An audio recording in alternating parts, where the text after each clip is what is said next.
Welcome to the Marble Sports Worldwide Podcast, where we discuss and analyze your favorite marble sports. From JMR Marble League to I'll Go Do tournaments, we'll make sure you never miss the action. All marble sports, all the time, right here on the MSW Podcast.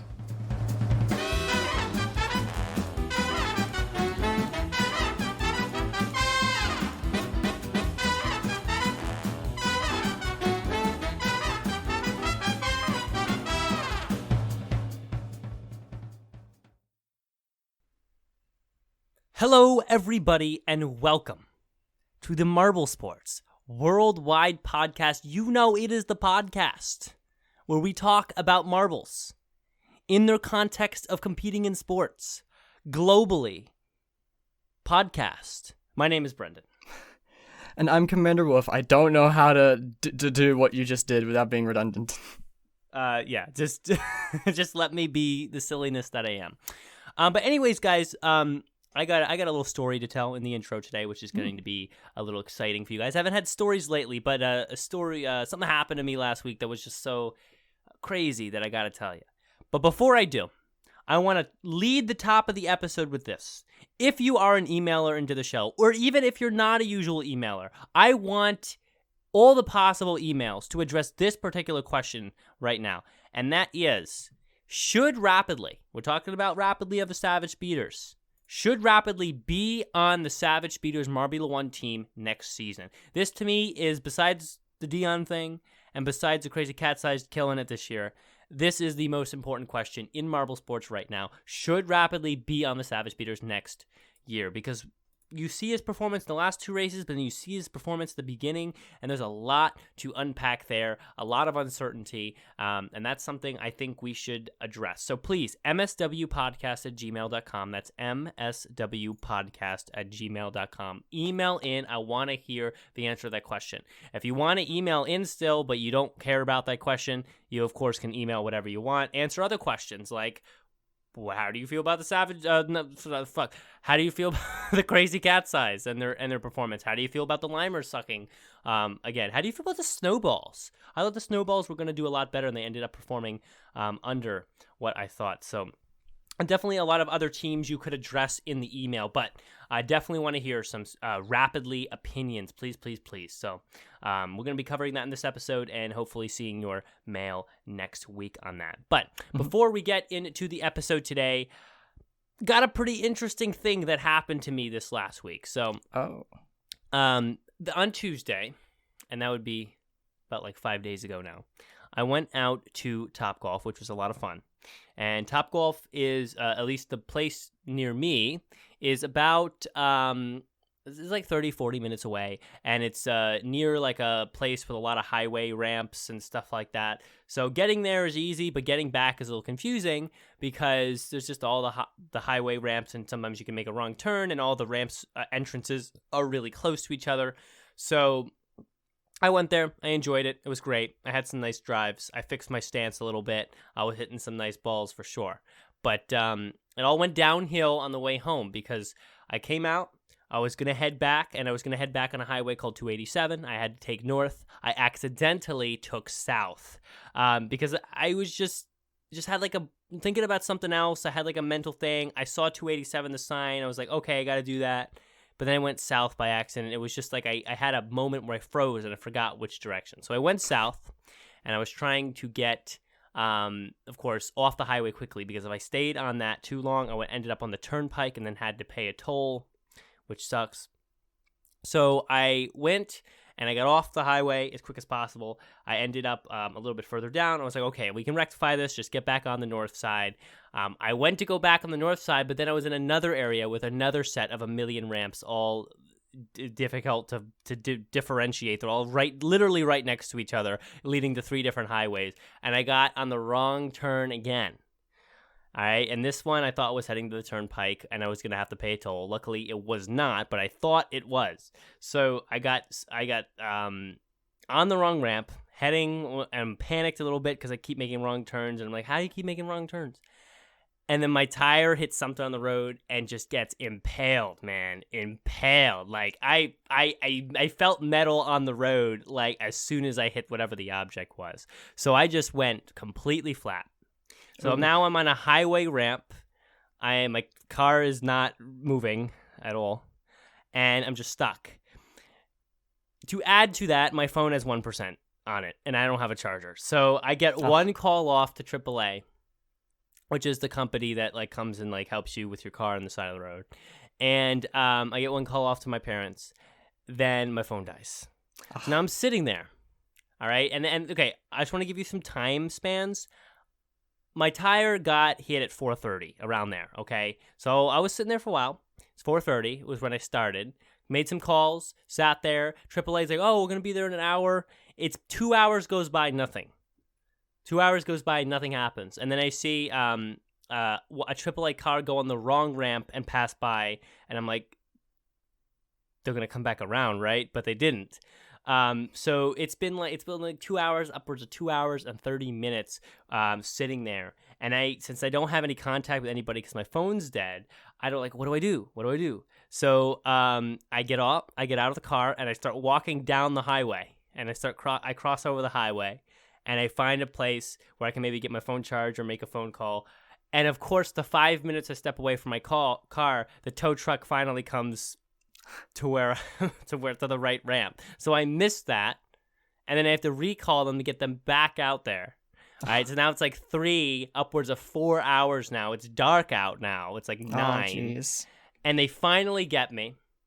They finally bring me over to a safe place to change the spare, because you can't change the spare on the ramp because it's first of all, it's not super safe with all the cars going by, but also because it's on an incline, it's hard to get the screws off because right. It's just you pushing, and it's like pushing the car down. It's like it doesn't work. So they finally get me to a safe place. The guy about to change the spare. It's like 9 o'clock, then or like 9:30, almost 10. And then he gets all the nuts off, and he's like, okay, yeah, the tire's stuck, so I can't do it. So now I'm still there. I have to get another guy to come out with a tool to unstuck the tire, because apparently it can get stuck on the axle sometimes or whatever. Finally gets it out, and I finally get moving at friggin' 12:30. That's when I actually start driving home, or 12 o'clock.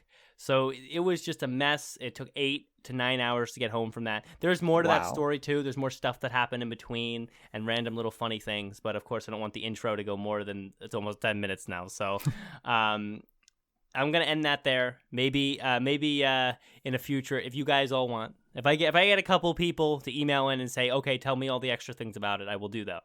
But if you don't care, I don't want to – I could talk about this for an hour, all right? So we're not going to use the whole podcast up, but that's basically what happened. It sucked. It was awful. There was nothing cool about it. I love having the story to tell, but honestly, that was rough. It was a little scary, too, because I was like, okay, if they never come, I could be out here on the highway all night. And so I was a little bit like, whoa.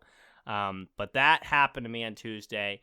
Luckily, it's over. I did have to spend a lot of money getting the tire fixed and everything, which sucked, but listen, it is what it is. But with that being said, Wof, you have any stories to follow that one? Yeah. I kind of forgot to mention both these things last week. But first of all, after episode 94 came out, I got to see a lot of messages, both just to the people and also some of them directed to me, that how the JMRC, they really appreciated the video that we did, and like I remember someone messaged me saying how much they how well done it was, and how much they appreciated us getting the facts straight, and for me that episode was really meant to for them and to try and help them out. So the fact that they as far as I can tell, most if not all the JMRC appreciate the video, it makes me very happy. So just thank you guys for all the support you've given me and the show. Did Beta Wolves have anything to say about it? I haven't seen a message from Beta Wolves. I haven't seen any negative messages about it. So. But yeah, that's good.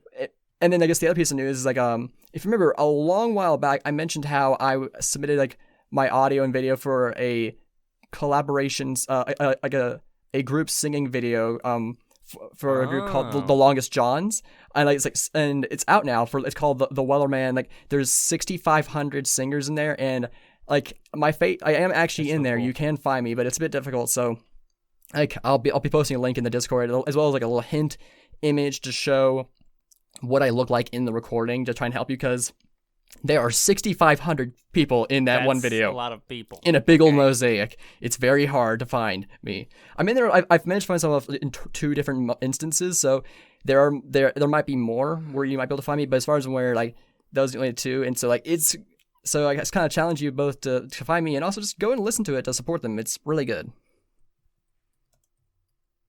And, that's about it. All right, thank you, Wof. That is so awesome. First of all, that you are in a music video 65. That's just so cool. That's just so cool. You guys got to watch in the link in the notification description, bell, like button. But also, it's great that the JMRC, the general community, appreciate the video we did. I'm glad that we did it in the right manner, that they enjoy, like, just how we presented it, because we could have presented it differently and been more opinionated, or been a little bit harsher, or been a little bit too nice maybe.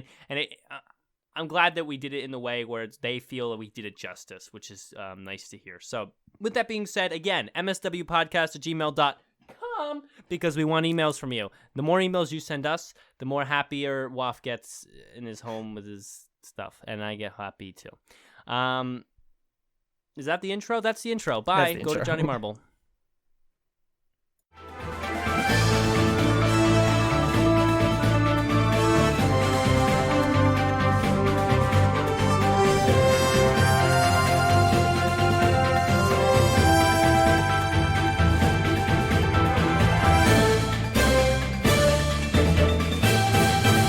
Hello, Marble Sports fans. I am Johnny Marble here with the Marble Sports Worldwide News, sponsored by the Marble Hotel. Wherever you roll, we'll be there. GP12 at Midnight Bay marked the end of Marbula 1 Season 2, and oh boy, was it intense. The battle for first was incredibly close, and even had marbles such as Mimo and Rapidly fighting from the back of the pack all the way up to the front, making the outcome of the race incredibly unpredictable. After 15 nerve-wracking laps, Rapidly came in first and achieved their very first Marbula 1 victory, followed by Cerulean in second and Razzie in third. And now, for the overall results. The Crazy Cat's Eyes had already clinched the gold in race 11, leaving only the last two podium positions up for grabs, with the Savage Speeders taking home the silver and the Green Ducks claiming the bronze. Moving on to the individual awards now, Red Eye also secured the gold in the previous race, leaving Speedy to take silver and Yellow Eye close behind with the bronze. Congratulations to these incredible racers, and we look forward to seeing them again in Season 3. Next up, we have the return of Racing Marble League. First up is Race 1 at the Stony Basin Marble Circuit, featuring a spring and an abandoned wood trestle bridge. Newcomers and veterans alike battled it out on this very unique terrain, and by taking advantage of the inside lane of the Muller corner, Octane sped ahead into first, followed by Rampage in second, and Accidental Genius in third. Finally, we have Race 2 at the Southside Marble Raceway, featuring tight turns and a long stretch of road covered in graffiti. The racing was quite aggressive, especially on the high bank turns, leading many marbles to push and shove their way through the pack. There was a lot of back and forth for quite a while there, but in the end, Rampage came in first, followed by Crimson Lady in second and Sinatra in third. Season 2 is off to a great start, and we here at MSW look forward to the races to come. I've been Johnny Marble. You, my dear listener, have been the best fans in the world. Let's take it back and continue now with the podcast.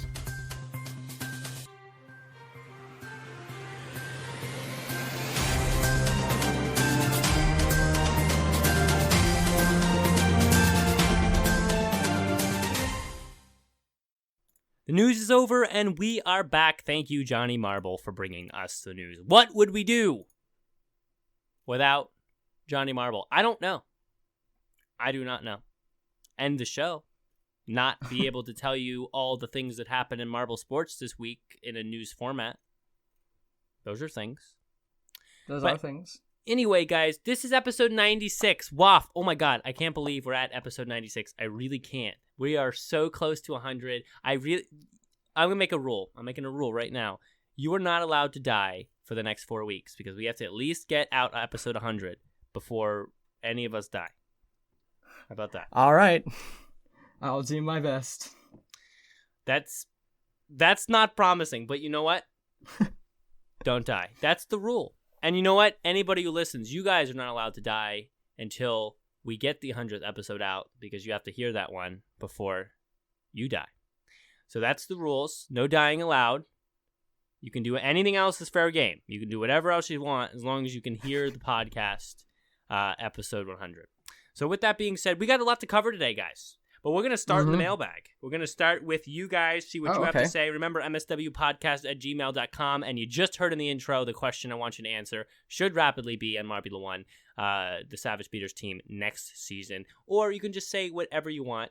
Just want to break the fourth wall and give a quick welcome to the live chat. Thank you, guys, for always coming out. A couple people that haven't been here in a while. A couple people that are usuals to listening. Thank you guys for coming out. And let's dive into the emails for this week. All right, so Alex writes in as usual, and he says Oreos are the best cookie. That's how he subjects his email. So let's see what he's got to say. All right, so he says, I know quite a few new people are here, so you could say, welcome. We want to grow this community, so we're happy to have you. And plug my channel, please. I'm not plugging your channel. I'm just don't do that. I don't do that for anybody, except for Racing Marble League. Kinda. But I don't do that for people. But you know what? If anybody knows what Alex's channel is, what is the name of your channel? I'm pretty sure it is just Alex is Cool. All right, fine. Alex is Cool. I plugged it. There you go. But like, I'm not gonna like plug it like for like 20 minutes. Go subscribe or don't. I don't care. All right. Anyway, Cat's Eyes are my second least favorite team, and Ducks are my favorite. So that was a kick in the kick in the yarbles for me. I don't know what that. I like that. I don't know what to talk about, so here are my top 5 most consistent teams for 2021. Who will win ML 2021? Well, you're about to guess. So these are your predictions for the winner of ML 2021, because I glanced down at that list and I saw Cobalt's on there, and I was like, I wonder what that list is about. And this is the who will win ML 2021. So I'm going to tear, Alex, I'm just telling you right now, I'm going to tear these predictions apart. Well, they also mentioned like the top 5 most consistent, so I guess they think that the most consistent teams be the ones who win, but consistency doesn't necessarily mean victory. I think this is a wrong list, even if you're ranking that. So anyway, right. Cobalt is at number 5. It's not happening. Bandwagon. He says in parentheses bandwagon. How is this? How are the Cobalt? Is the Cobalt's bandwagon? I don't think so. I mean, I guess they've been doing better recently, I guess. I think they have a lot of racing, a lot of marble sportsing to do before I can say the Cobalts are a confident front runner in the Marble League. But okay, primary. Well, that's even less likely to happen because primary is like the unsung limers. They are not a good team. They are never a good team. They are some of the slowest marbles out on the racing track besides the limers. Man, I don't know where you're getting these two, but I don't see it. Mini Maniacs, I can understand it. I don't think it's going to happen, but I can understand why you might say Mini Maniacs since they had a good first, second season. Snowballs. No. They didn't even do good in the Winter Marble League. Did they do good in the Winter Marble League? Do you know? I thought they did. Yeah, I'm pretty sure they did. Like that was like one of their best performances, if I'm not mistaken. Okay, yeah, that was like I knew that was like arbitrary for some reason. Like that was notable for some reason. Either their best or their worst, but I don't think they did very well in 2020. So, yeah. And then one is Blue Fastics. They're not. This is a joke, of course, because they're not competing. But yeah, I would say the Blue Fastics are more likely to win than the Cobalts in Team Primary. I'll give you that. All right. So, oh yeah, by the way, while I'm making Brennan suffer... Okay, so he knew this list was going to make me suffer. While I'm making Brennan suffer, here's to me and my tutor eating Oreos, your favorite. I don't hate Oreos. I just think they're overrated. That's all I said. I think Oreos are not as good as people say they are, but I don't think they're a bad cookie. Cookie. The Snowballs did get 4th in Winter Marble League. Yeah, they had a good Winter Marble League. I'm glad that they did. I can't watch on the YouTube, by the way, so if there's anything I need to know from 94, tell me, please. Well, you should just watch it when you get the chance. But in essence, Dion did not do good things for the community, and the JMRC is not existent anymore. So you should definitely... but one thing I know you did say is that you're reconsidering watching JMR. Please don't stop watching. The content is still very good. I see the live chat talk about Rapidly. We will be getting to Rapidly after the mailbag. Don't you worry. The content is still really good. Okay, they are. And there's a lot more members of the community that are positively trying to progress marble sports than Dion, who's not. So to stop watching the channel would actually be harmful to Gel and not really Dion. So please don't just stop watching because you're annoyed at Dion. Only stop watching if you just really don't want to watch anymore, but not because you're like boycotting. This is not the time for that. I think boycotting might be an interesting idea in the future if there's something really goes wrong with Dion and there's something like really out of sorts. Yes, the JMRC disbanding is really out of sorts. But if it really bleeds into the fact where the content, the videos themselves are a lot different than they are right now, with which I consider good quality, then we can talk about that. But not right now. But anyway, voting time, he says. So, who will win ML 2021? I'm gonna let Wof talk about that. Well, I think this is like us voting on what he talks about next. Like, that's the thing he's trying to do. Is that? Yeah. My dogs are barking right now, but so these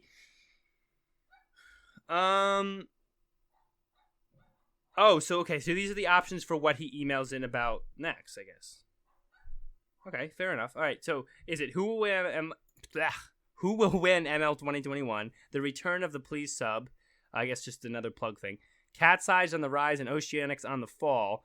Recommended for non-marble sports dinosaurs. I mean, connoisseurs. And you didn't even spell connoisseurs right. Sorry. Clearing my throat. The future of the Mini Maniacs and the Savage Speeders O-Rangers. Oreo's best cookie. Any previous topic. I'd say I'd like to hear about... I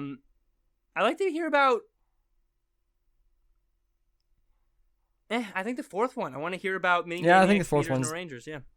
Yeah, I agree. All right. Oh my god. The worst time to have a throat clearing problem is when you're doing a podcast. Mm-hmm. But you know what? You guys just get to hear all that. Okay. Here we go. Oh no, the next one is the same thing. Okay, so that was his email. And then he sent me a picture of him. Oh my god, Alex does look young. Him and his tutor, who won like Homecoming Queen. Congratulations to you, Sierra. That's pretty cool. All right, next email. #EjectDion by Matthew O'Hara. Hello. I think to #eject Dion is to write Yella a letter as a community about all the terrible things he has done. Hopefully then we could eject him. Thanks. #Dion, which I agree with. So yeah, #Dion, please. Let's see some of that on Twitter. I want to actually, so I guess they missed this, but in the episode, I did mention how like they sent like a letter of grievances to Yella. Like what that means, like they sent a list of everything, like all the issues they had, and like what they needed to be fixed in order to come back. So like they told Yella what issues they had. So while Yella might not know everything, Yella definitely does know quite a bit about what Dion has done. So like sending him an email, I don't know, or a letter, I don't think would change much. I don't think. Maybe having more voices just saying the same thing would reinforce it, but like I feel like people are misunderstanding. Like Yella definitely knows at least more than you think he does. Yeah, I think unfortunately that wouldn't change a lot. With Dion and Yella being brothers, it's going to be a lot harder than just Yella just firing somebody and stuff. So I don't know, man. I don't think a letter's going to do it. I think it's going to be a major community-wide action that will do it, but I don't think it's bad enough that we need one of those yet. But if it does get worse, then we'll have to do it. And I think it will get worse because I think that Dion's outlook on what Marble Sports is, the channel, and its direction and what that should be is not the same as the community and Yella's, and that will clash. There will be a problem unless he changes his views and opens up again in the future.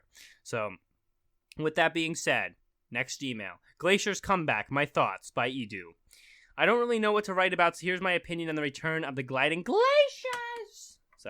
For the next qualifiers after about 3 years.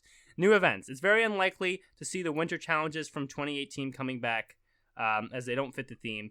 And since these were their only ML experience yet, whatever comes next is the first time. Fair enough. Gliding Glaciers will see a lot of new things this year. Mm-hmm. New format. The teams will be split into 2 groups with 12 contestants each, including a free pass for those who failed in the showdown. Not 100% confirmed yet.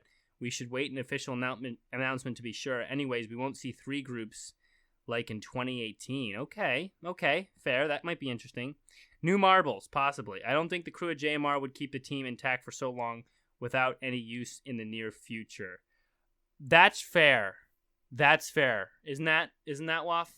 That it might not be the same exact marbles that were used 3 years ago. Well, I mean, the thing is that this is Yella who we're talking about though. I can't remember. It's been a long time since I've seen the video about the museum that he made, but I think he might have had the teams that are taking a break as well in the cabinet. So I think Yella still is keeping track of the of all team marbles. Okay, that's possible. I don't know. Hopefully he did, because that would be more authentic. But I mean, I wish he would stop keeping track of some of the Limer marbles, because we could really use a new swath of those. Anyway, so conclusion. New everything. This is basically a whole new game save starting from scratch. This is an unpredictable situation, so it's nice to see them getting another chance to compete. I agree. I love the Gliding Glaciers. The name is amazing. The color of the marbles is very exciting. They will be in my top 5 teams if they make it into past qualifiers. They will. I love the team. I'm really excited to see them back. I'm ecstatic. I'm gliding, you could say, on happiness seeing them back. So I'm excited. Yeah. I guess to mention the thing about teams getting a pass from failing showdown. Dion kind of actually just dropped the ball in that announcement, because he mentioned how the Jawbreaker is gonna be retired. We're offered to come back, but then retired instead of going through. So but if you remember, the Jawbreakers failed showdown, so he basically just kind of revealed that showdown was going to be kind of rendered null and void, and in favor of letting every team have an equal chance of qualifying. Which I mean, I'm not actually against. I think that's better. It might make the qualifiers last longer, but I think it's nicer to have that every team has an equal chance to get in. All right. So our final email, final email. Can I do words? I'm supposed to be able to do words. I've been doing this for 96 episodes, so come on. Final email. Team tryouts for Marbula 1 Season 3 from Richard. I would love to see each team do a team time trial to decide who the racers are for each of the teams. It would be great if the team hosted races that would make the trails on their home course, but understand to set up each track to let 5 marbles do a couple of laps would be a lot of work. I honestly think that's work that would be very nice. It would be nice to see some reasoning behind who's picked for the Marbula 1. That kind of does segue into the big question of the day, which is about Rapidly. And I guess other marbles could be on the table. Just the Savage Speeders are more important than any other team, so Rapidly is the question. Let's be honest here, guys. I mean, obviously other teams are important, but Savage Speeders, when they have a difficulty for a while, you notice that more than if the Jungle Jumpers fail, because it's oh, well, that's just, they do that a lot. So yeah, so definitely something to keep in mind. I think a time trial or some reasoning behind picking certain marbles should be there. I think sometimes it seems like the opposite of a good pairing team was picked for Marbula 1. So we'll talk about that. But that's all the emails for this week. Thank you guys for emailing in. I like when you guys email in. I like talking about your ideas. I love hearing what you have to say. Yes. I love using community input to increase the podcast, something that Dion is struggling to do with JMR. So with that being said, let's dive into the bulk of today's topics today. That would, I said today twice, that would be the end of Marbula 1 Season 2. So, starting off... Do we want to do Marble Rally first, just because that's been... We'll do Marble Rally again, right, after the trivia. By the way, we're doing trivia again today, guys. That's coming back. Hey. All right. But anyway, we'll start with Savage Speedway. Quick opinions. Throw out your track rating. We'll head on over to Midnight Bay. Then we'll address Rapidly and the Crazy Cat's Eyes. Okay, well, Savage Speedway, I can't, it's honestly hard to remember, the track, just because, it's been a couple of weeks now. It's a classic, I don't think they actually changed anything about it, again, aside from removing the pit lane. I mean, as everybody knows, that race was easily the most one-sided race in Marbula 1 history. That was so in terms of watching it, it wasn't very exciting. I guess it was more fun to watch the who the battle for second place, honestly. Yeah. But even then, Ocean held that spot pretty much every time they crossed the line. So they lost it for a few seconds before going, but by the time they got to the finish line, they already took it back. So it was honestly a pretty cut and dry race. There wasn't much uniqueness or unique moments to say about it. So, but again, it is a very plain track. Again, at the start, it was fine because that was the first course and all, but now this is the second to last one, so it's kind of so a 6, I guess. 6 out of 10. I mean, that's fine. I would say I'd give it a 6 out of 10 too. I mean, it is the Savage Speedway. There is something about kind of when you play Mario Kart, you kind of like to have the circuit courses that don't have a lot of weird obstacles on them, as opposed to some of the other more crazier courses. So I think it's nice to have something simple like that, but there's nothing about the track where I'm okay, wow, that's awesome. It's just more like a simple circuit track, it kind of, in the grand scheme of 12 courses for Marbula 1, it slots in nicely. It has a place, but as a track on its own, it is what it is, right? There's nothing super amazing about it. Though it does make sense for the Savage Speeders to have the most basic, as far as obstacles are concerned, course. Really, just all right, speed based. Right, fair. Yeah, so that I think 6 out of 10 is fair, though. We give it what we give it. I guess for me, the things to note, I mean, Red Eye really proved that he is the best Marbula 1 racer. Yellow Eye slacked Absolutely. off. In fact, Yellow Eye was not even second. He dropped below Speedy, which is crazy. Oh, the Savage Speeders always find a way to get their foot lodged in something towards the top, and they actually finished second overall. I did not expect them to do that. I know they were at 5th and even lower early on in the season, but they worked up. They got second place. They're only one behind. That's such a Savage Speeders way to finish in something that you can't even feel even with all the atrocity of Rapidly, you can't even feel the Savage Speeders did that bad because they finished second. So that, dude, they always with that team, do they find a way to just be a winner. I mean, it is something else, but there's not much to say. Like Wof said, there's not much going on with Savage Speedway. Of course, we would have talked more about it if we talked last week, but we had Vocaf on. But it was one of the more, I guess, boring races relative to some of the other ones. One of the less important ones. Come on. Once Red Eye won the qualifiers, I mean, anyone could have guessed what happens next. Did anybody really think that Red Eye wasn't going to win that race once she got pole? Did anybody really think that? Because it was just so clear. As soon as Red Eye was in the end of the qualifier thing, and I was like, okay, it's over. I don't even have to watch. I don't have to watch the next video. Red Eye's gonna win the race. It's gonna happen. So I mean, yeah. He's a dominant.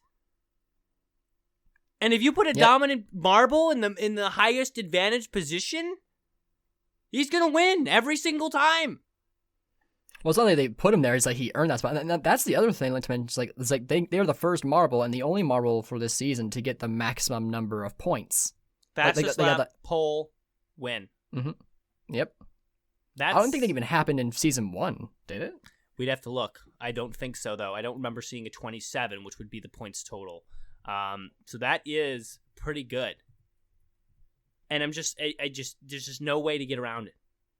It's that's like putting Speedy at pole, which is because Speedy's finished second behind Red Eye. Speedy is not that much worse than Red Eye when it comes to racing in Marbula 1. Honestly, Speedy is a real veteran of the series.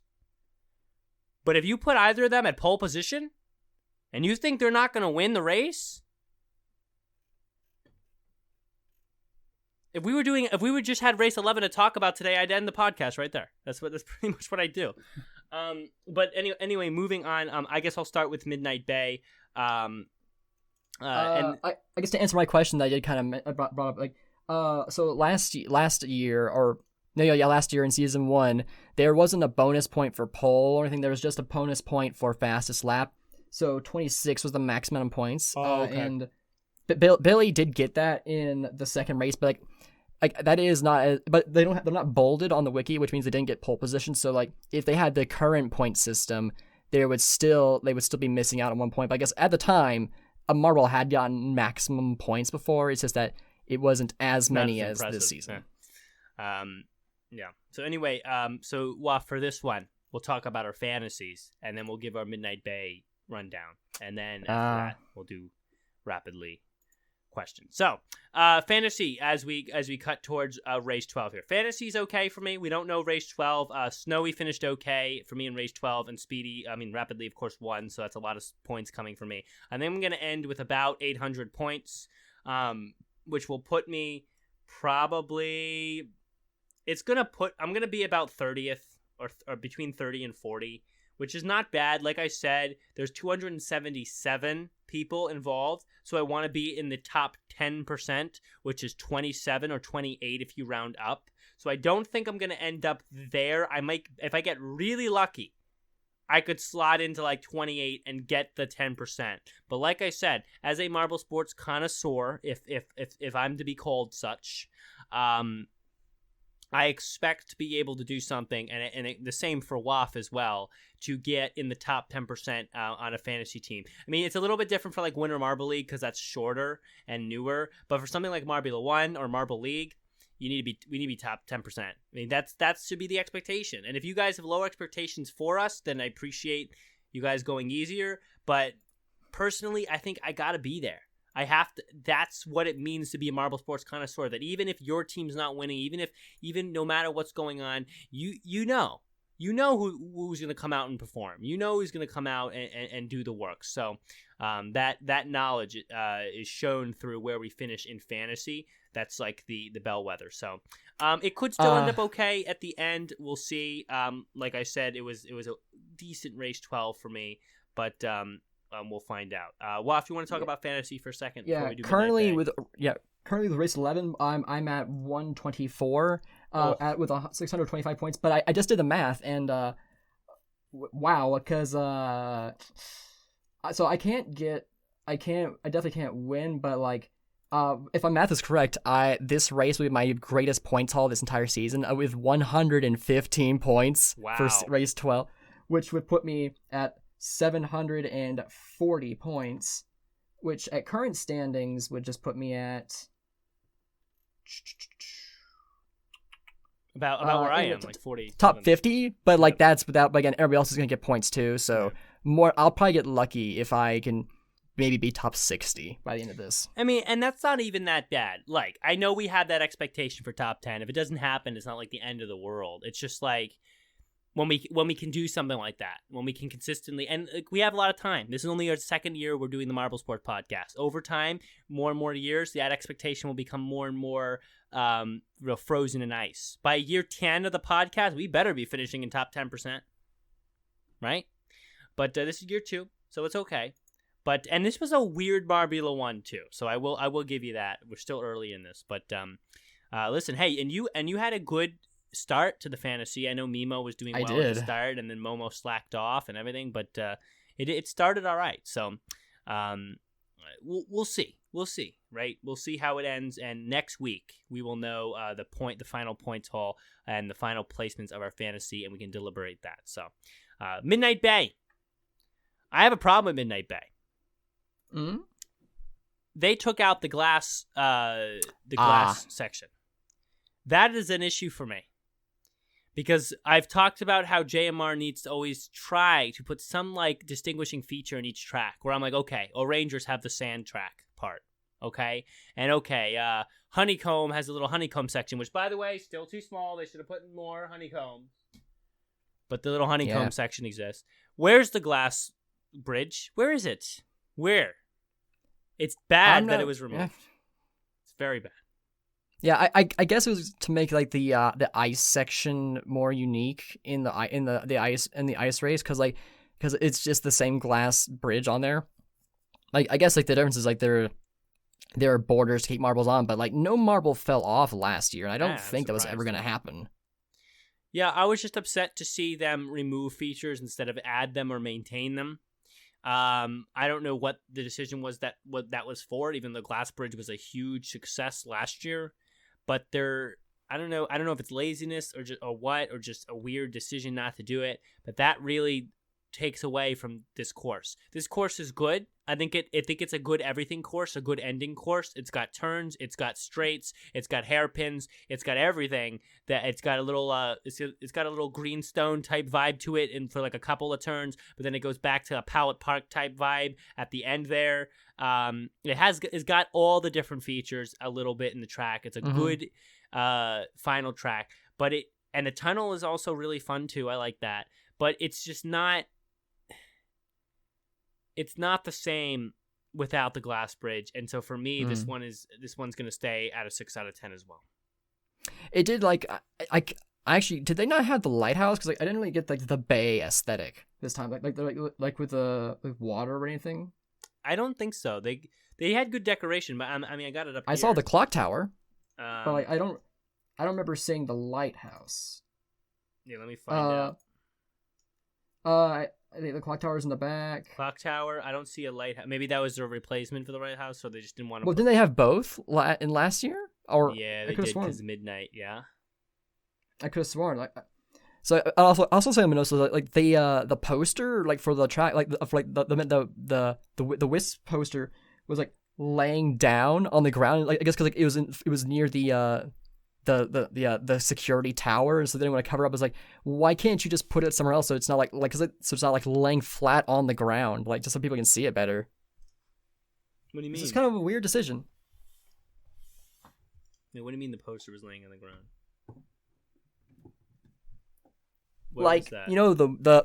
The Midnight Wisps poster. Yeah. I see it there on the table, right?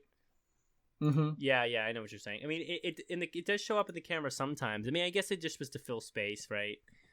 Well, I know, but they've done this in other tracks where they have a stand to let it, prop it up so people can actually look at it.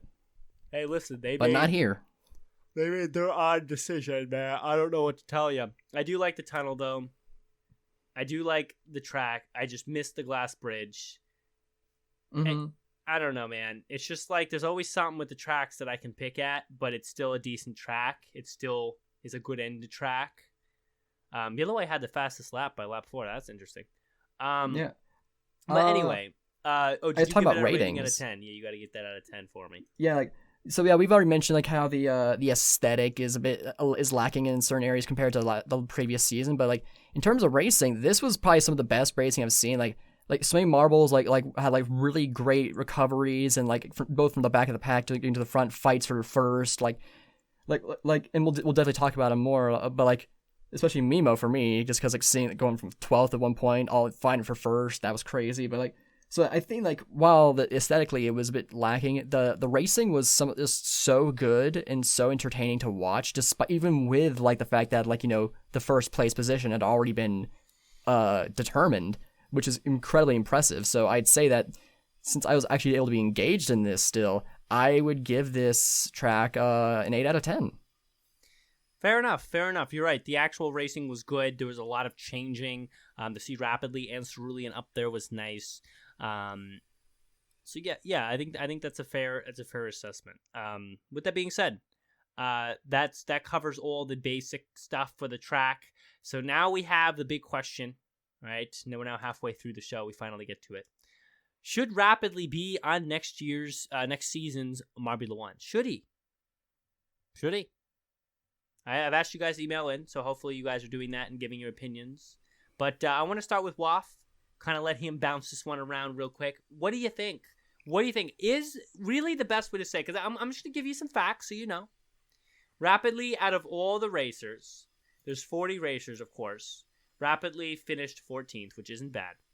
Mm-hmm. But as far as points in the races, the first 1, 2, 3, 4 races of this season, he came away with 0 points. He bronze medaled in race 5, and he gold medaled with fastest lap. No, with pole position. With pole position. Sorry, I got that wrong. The italicizes pole position. The fastest lap is bold now, I think. I think they changed it up or something like that. I have no idea. Because I know he polled. Wait, did he poll? Or was I right the first time? Now I'm confusing myself. I thought it was fastest lap, but did he poll or fastest lap? Wait, let me remind myself. Now we're all confused. No. I can remind myself right now. No, he did not. He did not pole. He was fastest lap. So I was right the first time. What is wrong with me? So you just got to go. So with fastest lap, he got 26 points and the gold in race 6. So that's 4 zeros, 16, and 26. And that leaves a very confusing finish. Because now as a coach, whoever the coach is of the Savage Speeders, should you keep him on board for season 3? Mm-hmm. Yeah, it's hard to say. Because in this race, just talking about the other marbles who did, it's a mixed bag of who was at the front there. Because for instance, Momo, while they have been doing too great in the middle season, they started out extremely strong, and they went from last at one point in this race to all the way up to fighting for third and second. It's hard to, but then a team who hasn't been doing good, just period, the Raspberry Racers, Razzie actually was up there and got a podium this race.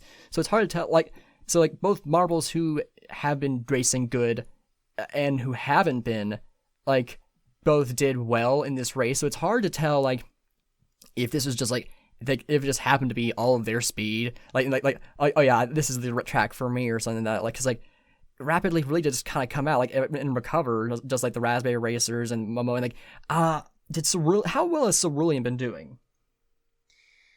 Let me give you Cerulean. So now we got the end of this season. Cerulean finished in 6th overall as a singular racer. Cerulean has not been bad at all. He got 10, 16, 5, 1, 13, and 20 on the points for the season. Gotcha. Oh, it was Mimo who raced this race. My bad. But the point still kind of stands. I guess it's Mimo and Cerulean are both two of the top racing marbles that season. So seeing them near the front was not surprising. Although for Mimo again, it was surprising to see them recover so well. But then you have marbles like Razzie and Rapidly who have not been doing very good, and just suddenly they're up there, and you're it's hard to tell what changed. Was it really just the track? Was it the fact that oh, this is the end, and so they got more motivated to do their best? It's hard to say. Maybe they heard the what podcast, was they different. heard me shitting on them, and they were like, okay. I don't know. Razzie did make the top half at the end. They just squeaked by. Listen, this one is so hard because what you're really asking, the question you're really posing, is which aspect of Rapidly season is more notable and important? The 4 zeros or the 2 podiums? And that's a hard question. And I think the only way we can properly talk about Rapidly is to talk about season 1. Because now we have more data on Rapidly. We can really maybe think about what kind of racer he is. And if we look towards season 1, we see Rapidly in season 1. Remember, it was only 8 races. 6th place overall in the racing. He got 2 silvers, a 0, and then followed it up with a 6. And unfortunately for us, that kind of leaves us with really not much else to go on, since we got 2 podiums in there, we got a 0 in there, but then we have the 6. Then we have a mediocre race. And we don't have a mediocre race in season 2. We have straight goose eggs and then 2 podiums. So this one is it's hard for me to form a quick and usual marble guy rant type opinion on this because of how confusing the data is on Rapidly.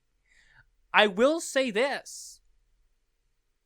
I don't think that we should let his performance in the last 2 races make us forget how bad he was in other races, how absolutely clumsy he looked in qualifiers when he didn't qualify numerous times, how just out of motivation, out of speed, out of any effort he looked in the one race he did qualify, and then proceeded to also get 0 points as he got last place by a long shot in that race.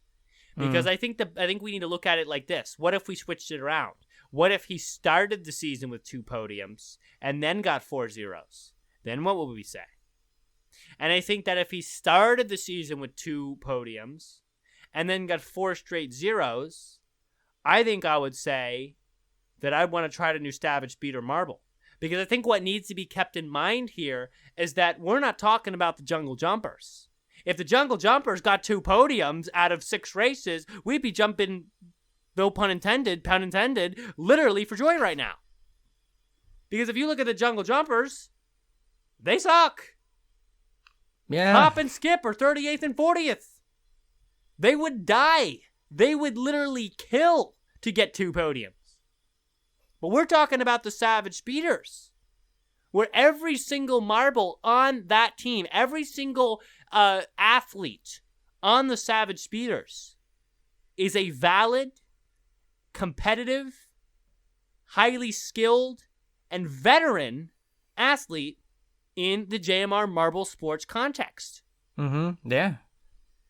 So knowing that, sorry, Wof, I'm on the rant now. No, you're good. Knowing that, I personally think that we should not be so blinded by the gold of this recent race.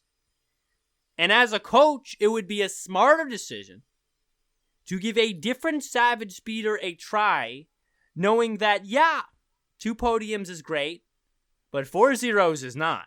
And what are the chances that another Savage Speeder athlete, another Savage Speeder caliber athlete, is going to put out 4 zeros in the next 12 race season of Marbula 1? Yeah, that's true. Like, just coming out of roleplay for a bit, like I am curious, like how they picked what the marbles to race. I think someone mentioned either in the live chat or in the YouTube chat, like how like it'd be nice if they did like a time trial race with every team member to see who is the best ones to actually do race that season. But like they also mentioned how like setting up a track just for 5 marbles to race would be kind of eh. But like I feel like I think like just making a track to like that all the teams will race on, like just to get a simple time like value for each of them. Maybe they can run like 2 laps, and the best lap they get is what they will determine who races that season. Because like I do wonder, because like I think that'd be the best way just to pick, because like if Rapidly is really just just how they are, but the other ones were picked because they actually did an idea like this, and that would just mean that the other ones are even worse, which would be a yikes. And so I don't know, like if they haven't done time trials ready, definitely do that now. I think that'd be a great idea to really pick the best marble for each season. Yeah, I think that would be a bad way to do it, unfortunately, Wof, for you and for Richard, who emailed in. Now that, and I know I said it was a decent way when Richard emailed in, to be a good idea, but here's why I don't like that idea, because I've been thinking about it since that email came in. I want to rephrase. I don't think it's a bad way, but I think it's a inconclusive way. That's better. It's not bad. It's not a bad way. It's an inconclusive way. Here's why. Marbles racing in the time trial setting can give you completely different results than marbles racing in a marble to marble setting. And so if you were to go through the time to race marbles in a time trial setting and then choose the marbles for each team based only on the time trials, what you are leaving out is the marbles' different performance among many other marbles in a marble to marble race setting. So I think if you were going to go through the time to set up a time trial, yes, that wouldn't be a bad idea. Sorry for saying bad. I feel bad about it. It's inconclusive. That's really the word. You'd be missing out on the importance of adding in that extra element of having the marbles race together and deciding. To dive back into roleplay, if I were the coach of the Savage Beaters or any team, how I would go about it, and I would send my 5 marbles on a time trial test. And then I would take all 5 of those marbles and have them race a 10-lap race. Then I would observe the time trials. I would observe the 10-lap race. I would see their performances, their specific potential performances by how they deal with each other on the track, and add them together with the time trials, and then come to a conclusion from that. That is a complex conclusion, but it would be a better way to do it than to just do time trials. Again, the same way as if you only did racing and no time trials. It's also inconclusive. So, again, not a bad way, just inconclusive. I know I said bad. I still feel like I misspoke there, but sorry about that. No, you're fine, but like I do get you are 100% correct, but like it's kind of like the same reason why they don't do that in, at least for the most part, they don't do that in racing. They just do like the time trials to do like seeding and whatnot. Like I mean, I have not been as active in NASCAR as I had like as I used to be as when I was younger. So like I can't say like maybe they actually do like preliminary races to determine who goes into these big races, and then they do the lap trials to determine seating or like whatever you call it on like what the order you are on the track. But like I do not like, I feel like from like unless I'm mistaken, they don't actually do that just because like it's time consuming to get everyone together, I guess. Like but in this case, like in the marble world, like because it's all their marbles, they can do whatever they want. Like so like I do get what you're saying.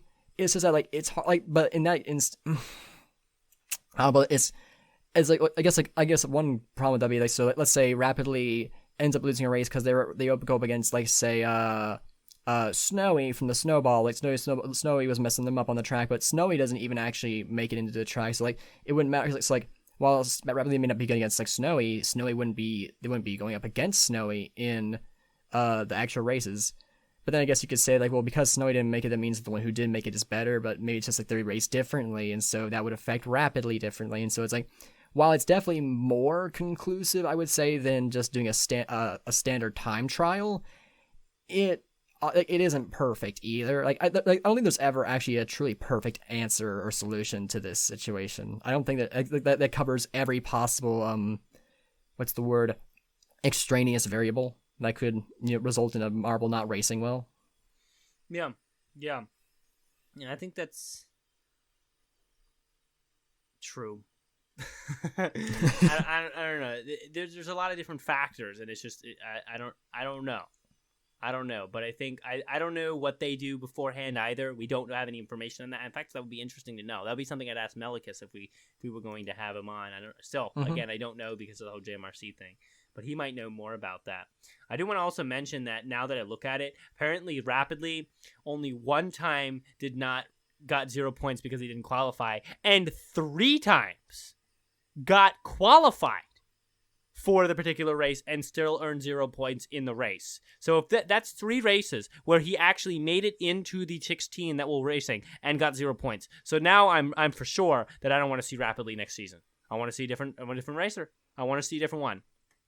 Yeah, I do too. You want to get in the top 6? You want to get in the top 16 and get 0 points 3 different races?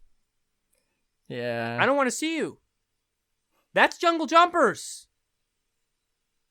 In fact, there is not another marble that has done that in the top 20. I'm looking through the racers here rapidly. 3 races again where he got 0 points that he actually made it into. The first time I see another marble that has done 3 races where 0 points were earned even after qualifying is Pulsar. All right? And then the next one would be Limelight. And down you see a bunch more of that with the bottom 5 of the pack. But really? Rapidly has the same record as zeros after qualifying as Pulsar and Limelight, and you think he should come back next year? Absolutely not. Absolutely not. Yeah, So I get what you're saying. I do agree. I think I do agree. Like, I would like to see a different marble, but if they do time trials, and like Rapidly does end up doing, or other competitions to prove their worth, and Rapidly ends up doing better, then I mean, like, I guess it's better than getting the worst performer, right? Well, that's what I'm saying. Because it's the Savage Speeders, there isn't a worse performer. In fact, your other 2 Savage Speeder marbles, they were probably disgusted to see 4 zeros. Probably. So I would like to see a different marble out there. Wizzy, are you okay with? I would be okay with Wizzy. I'd be more into Velocity, although I can't remember. Velocity is the one I think who doesn't do very well with turns, right? Velocity is very much of a straight shooter. I mean, hence the name, right? Velocity is a direction and a speed. One direction. True. I think the name fits. Yeah. But I would like to see Wizzy. Some people would probably be Velocity. I'm sure there's a lot of Velocity people out there, but I would personally like to see Wizzy be in there. Obviously, Speedy's going to be there. if Speedy ever gets removed, what? What is? Yeah, but what my curiosity would really be Blue Eye and Green Eye. How are they? Because Red Eye and Yellow Eye, but like, what about Blue Eye and Green Eye? Would they even be better, or would they be the same? Yeah, that's like I'm curious about too. But like there's such a gamble with switching them out, you know? Yeah, it would be a bad idea. But I would like to see some time trials or something.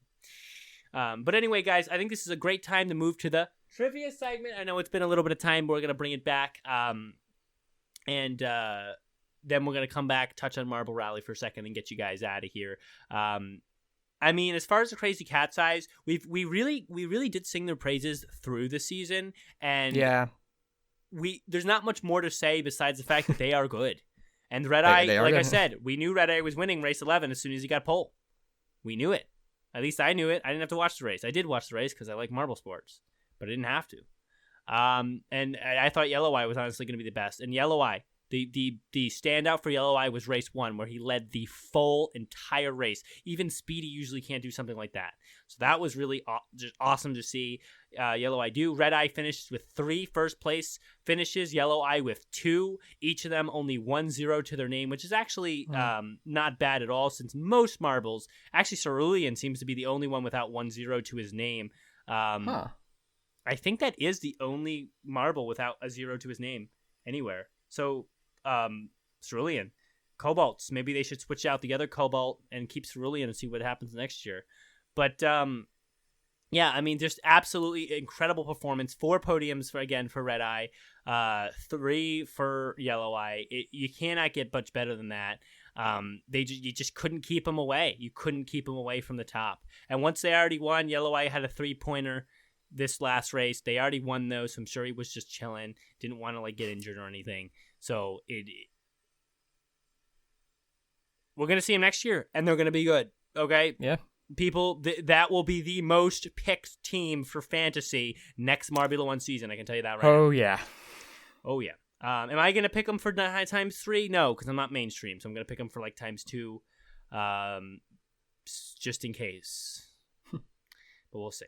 Okay. Anyway, trivia segment. Here we go, guys. I got one for you, then Waf's got one for you. Oh, let's play that music. Kaysen or S-Man, whoever's editing. Play the music, please. Is it playing yet? Come on, man. Stop playing with me. See what I did there? A little ricochet. Just play the music. Just cut me off, finally. Now it's time for the trivia segment. Come on now, let's go, go, go. Go, go, go. All right, we're at the trivia. Here we go. So Super Yak writes in. I appreciate you, Super Yak, because what's a yak? Isn't that like a buffalo? Something like that. All right. Anyway, let's see what he says. So he says, "Okay, so I probably won't be able to make the episode today. That's okay. You can listen to the recording. Hi, Super Yak, if you're listening to the recording." So he's gonna drop off the question. Difficulty hard. Thanks for giving us a difficulty. When I see difficulty hard, I think like of Geometry Dash. I'm like, oh my god, is this an extreme demon? But here we go. Question: in one season 2 race, 5 Marbula 1 racers scored more points than they did the entirety of season 1. Name those 5. What? That is a difficulty extreme. So so to clarify, 5 racers in season 1 of M1 scored a certain amount of points. That was that was pretty low. Because in one race in season 2, they scored more than that number, the entire number from season 1. So that is, damn, that is, dude, I don't feel confident when naming 1. See, that's very hard to say. Part of me feels like Cerulean for some reason. Like it feels like they didn't do as well in season 1. I don't know why. Yeah, I'm not looking at. I think the wiki's up on the thing. I have Discord up because I'm reading from that, so I'm not seeing the wiki. I'll change to the other thing so I can't see. Gotcha. So you guys know I'm not looking. By the way, I wasn't looking. I think. I don't want to. I think Mo didn't do very well season 1, but then they did really well this season. So maybe. So I'll go. So Cerulean, Mimo. That's a good one because Mimo won one race and Momo didn't do good last year, right? Mm-hmm. So Right. Yeah. They did mediocre. I think is what it was. They were very middle of the pack. I'm gonna go Mimo as well. I'm gonna stay with you on that. I think Cerulean's a fair answer. Who's the 3?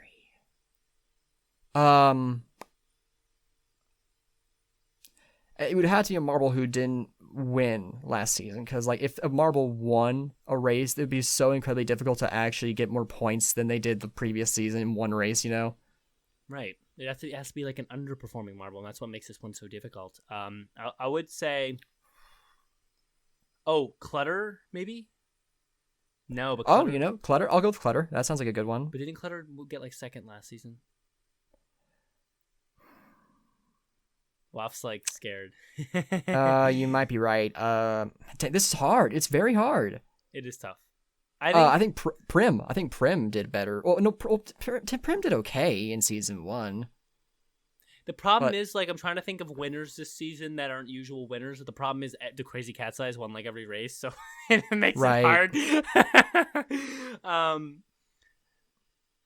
Man, This is a good question, Mr. Yak. It is. Cerulean, Mimo. We got to get some numbers out there and some names out there. I guess I'll go with Prim. Were the Snowballs were in season 1, right? Yeah, but Snowballs did better in season 1 than season 2. They did. Okay.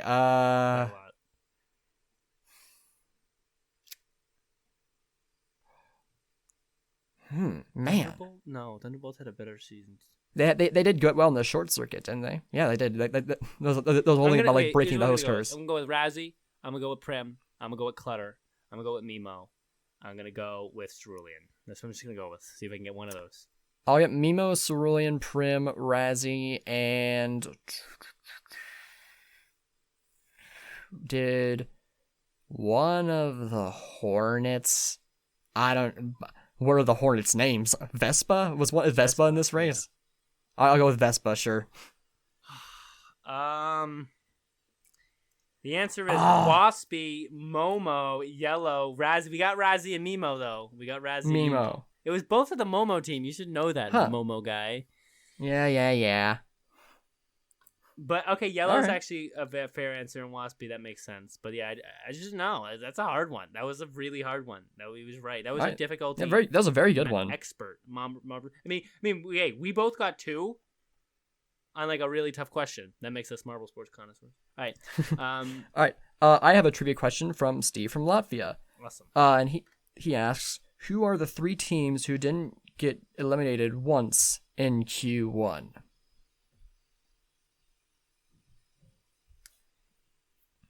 Crazy Cat's Eyes, obviously. Crazy Cat's Eyes. Unfortunately, I can't say Savage Speeders because rapidly. When they mean eliminated, what exactly are they? 4 in Q1. So not top 16. That would be definitely Crazy Cat's Eyes. That's for sure. Green Ducks. No, they had one. They did have one. Which is crazy. Weirdly, did like the Jungle Jumpers get into all races and just suck? No, I don't think so though. They might have. I'm gonna go Jungle Jumpers. Crazy Cat's Eyes. I'm gonna go Jungle Jumpers. I'll do Crazy Cat's Eyes. Rangers maybe. Wait, hold on. Actually, there was one race where the Cat's Eyes didn't make it into the second qualifying set. Like of 8? No, Q1. All they had to do was not be bottom 4. They raced in every race. Oh, okay. I see what you mean. Okay. So yeah, Cat's Eyes. The Jungle Jumpers definitely were in bottom 4 once. So yeah, they were. So Cat's Eyes. Thunderbolts maybe. I think Thunderbolts might have been always. Yeah, I think Thunderbolts. So Cat's Eyes, Thunderbolts, and I want to say Rangers.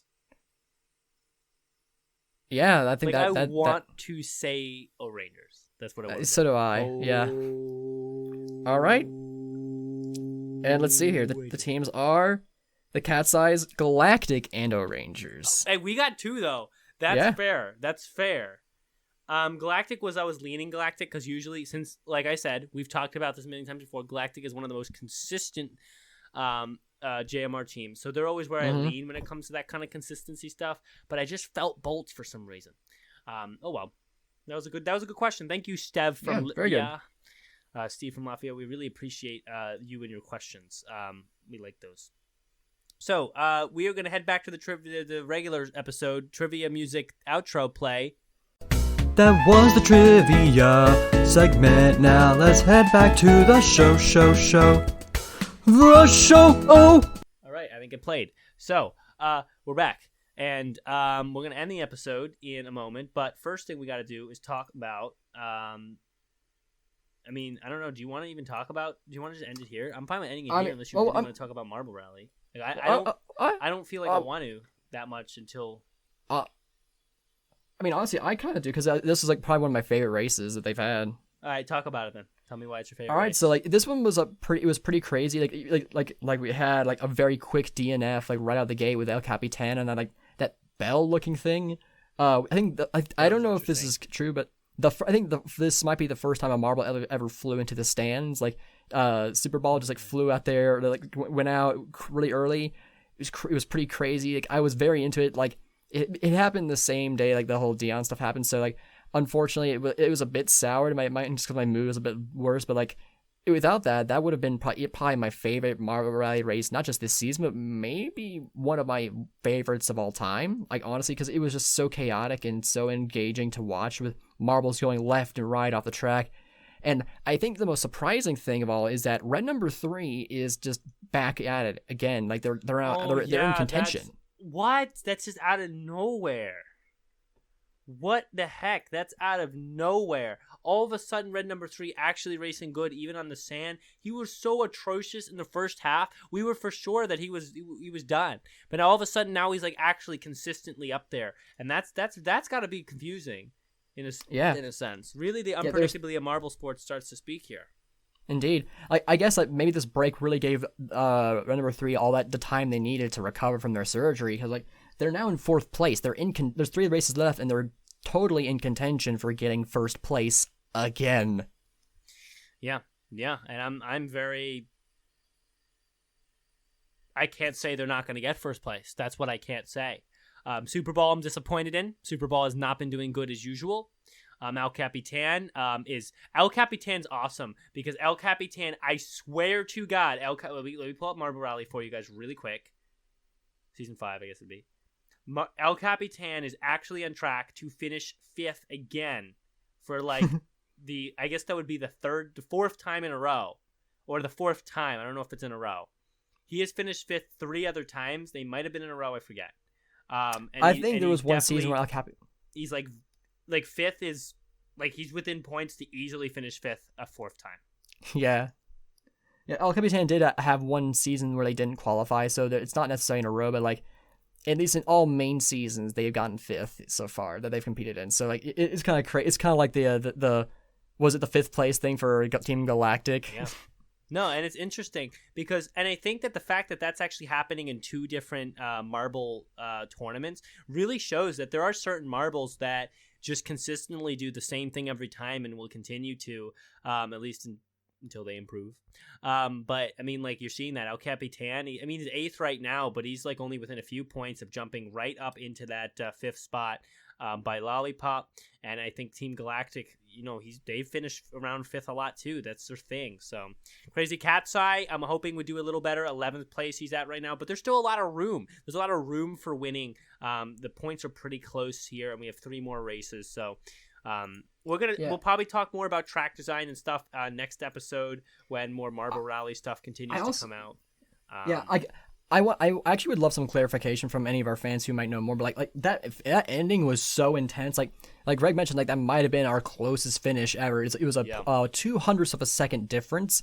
I would like to know if anybody remembers a difference that was 1/100th or maybe even in 1,000th of a difference. Yes, there Like, was, but I don't think it was in like a specifically race situation. There was at least some event in Marble League or some point in Marble Sports for JMR where I remember Greg being like thousandth of a second or 100th of a second, and it was actually that close. So I'd have to go. Someone would have to look, but there is something out there like that for JMR somewhere. I think. Mm-hmm.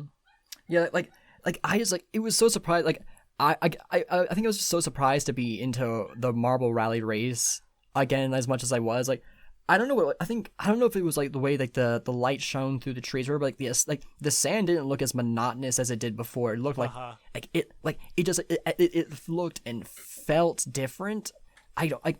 Maybe they were at a different place. Like I'm not really sure what it was. I think it's just because like the path, like most races, like it's kind of an overcast day, and so it's always the same grayish looking sand because of the clouds, and so like it can feel very very bland.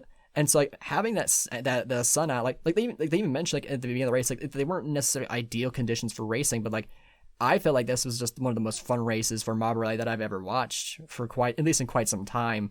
I haven't felt this excited about it since I think I found JMR, honestly. Crazy. I believe that Brendan is being bothered at the moment, so I'll just continue to talk. I'll just say like I was very like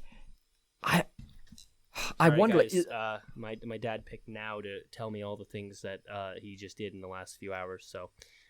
Cool, very cool. Yep. I'd help fill the void. So, but yeah, like this is sure to be. Did you hold down the fort? Did you roll with it?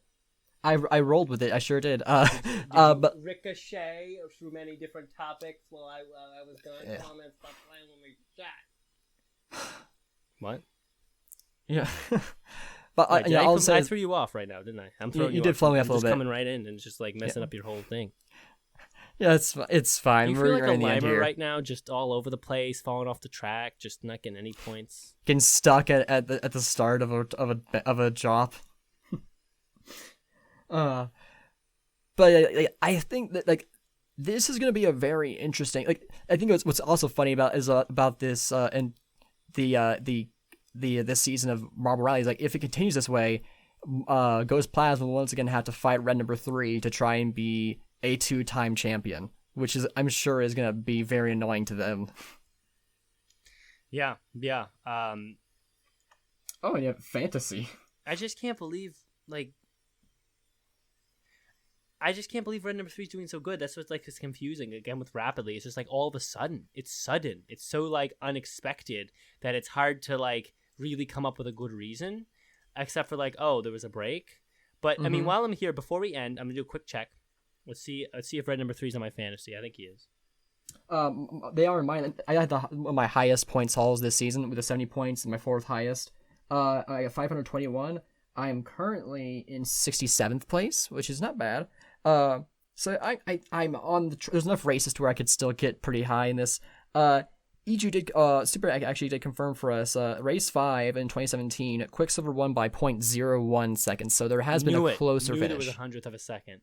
I'm doing terrible in Marble Rally.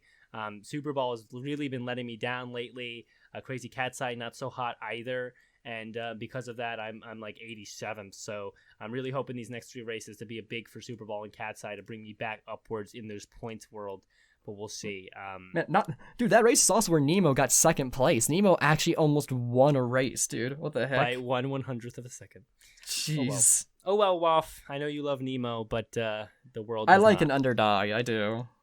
I guess that's why I love the Limers. But with that being said, guys, we're going to wrap up the podcast here. This one was very action-packed, and I'm sure they will be. Episode 100 is coming, guys, and I think on that podcast we are going to reminisce about the 99 crazy episodes that were this podcast. I still haven't decided if we're going to do a special where we also do clips from them, because going through all these hours and hours of footage to find good clips can be hard. Yeah, but we might just talk about it, and maybe if we reference certain episodes, we'll have Kaysen like pick clips from those specific episodes that we liked. What I'll probably do is is go through all the episodes and pick ones. I'm like, okay, like by the titles, I'll be like, okay, these ones were good, and then they have like a case and be like, go to those specific ones and find some cool clips, just random ones as I talk about it. We're just gonna reminisce, so we're just gonna kind of give a history, go through all of it one more time, and enjoy the fact that we've been doing 100 episodes of talking about Marvel. So with that being said, Wof, do the roll on Marble Fort fans notification bell and take us out. Okay. Roll on, Marvel sports fans.